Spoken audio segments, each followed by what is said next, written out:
It was the moment of ultimate despair, the final crushing word. But what if the Dark Lord's greatest weapon, his voice, was snatched away by the quietest act of defiance? The terror ended with a sputter, the spell that silenced the Dark Lord.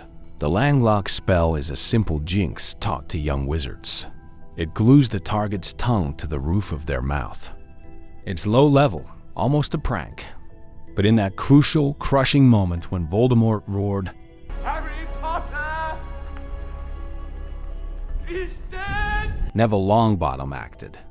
The jinx hit.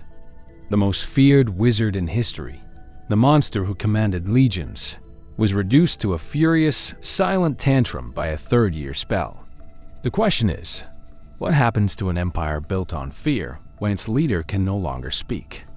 This wasn't just magic. It was humiliation.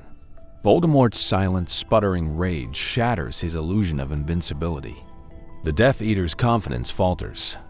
Their leader, the terrifying force of nature, looks like a clown. And here's the best part. This act gives Dumbledore's army the one thing they truly needed, a reason to laugh. This small, perfect spell doesn't just silence the Dark Lord. It ignites the final, chaotic, and very different battle, proving that the most powerful magic isn't always the darkest, it's the bravest. The effect on Voldemort is profound. His power is theatrical. It relies on words, on booming threats and shouted curses. Stripped of his voice, his entire persona collapses. His carefully constructed cruelty is replaced by blind, silent fury.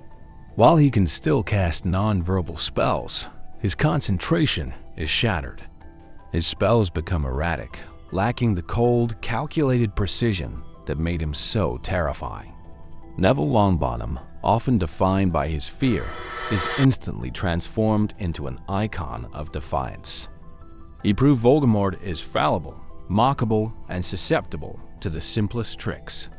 The collective morale of the Order of the Phoenix and Dumbledore's army skyrockets. They realize they are fighting a wounded, humiliated animal, not an untouchable god. The fear that had paralyzed them for decades is broken by a laugh. A Dark Lord cannot lead a coordinated attack when he can't give orders.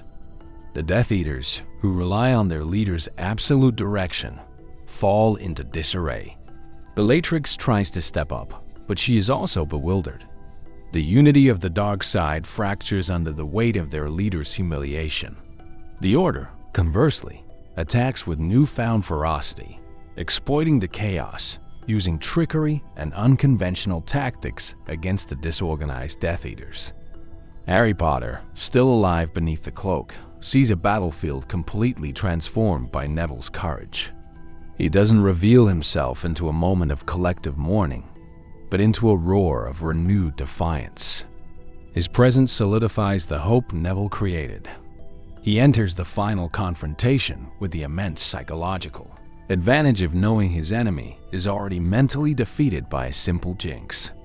The final duel between Harry and Voldemort is devoid of the usual boasts and theatrical pronouncements.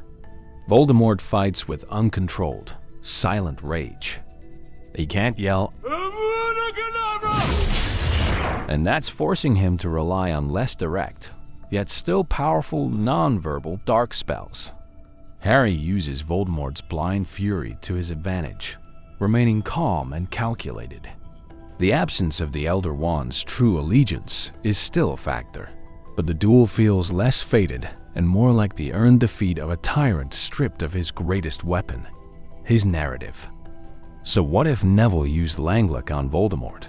This what if proves that the greatest power in the wizarding world isn't always the darkest. A small, simple act of courage, timed perfectly, can shatter the most terrifying illusion of control.